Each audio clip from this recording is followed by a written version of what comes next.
নিহত তপন দত্তের স্ত্রী জনতার দরবারে হাজির হয়েছিলেন শুভেন্দু অধিকারীর কাছে। তিনি জানিয়েছিলেন তার স্বামীর সুবিচার দাবি। তারা আশাবাদী যে এই তপন দত্ত তিনি যেভাবে খুন হয়েছিলেন তার সুবিচারটা যাতে করে। ফার্স্ট যে সিআইডি চার্জশিট ছিল সেই চার্জশিটে আপনার অরূপ রায়ের নাম ছিল, কিন্তু সেখানে ব্যালিস্টিক রিপোর্ট না দিয়েই অরূপ রায়ের নামটা কাটা গেছে। আর এইটার জন্যই আমার সিবিআইয়ের কাছে যাওয়া। উনি সবই বুঝতে পারছেন, সবই জানেন, শুধু মুখ ফুটে বলতে পারছেন না যে দুদিন পরে আমার কোমরে দড়ি দিয়ে আমাকে লকআপে নিয়ে যাওয়া।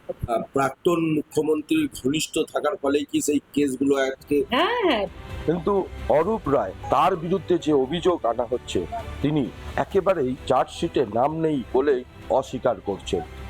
আমি কাউকে জীবনে কোনো একটা সুতরাং কেউ উদ্দেশ্য প্রণোদিত ভাগ করতে পারে। তাহলে তিনি যদি তাই আমাকে দায়ী করে থাকেন তাহলে তার এফআইআর এর নাম দেওয়া উচিত, তার চাকরিতে নাম দেওয়া উচিত। এটা রাজনৈতিক উদ্দেশ্য প্রণোদিত এবং চক্রান্ত।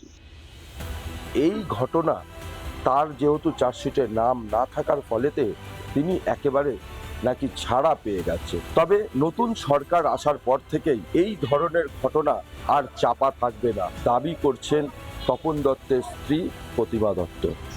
যারা বলছেন যে আমার নাম নেই 18 জনের মধ্যে, সেই সময় সেই দিনের যে অর্ডারটা ছিল তার মধ্যে সকলেরই নাম ছিল।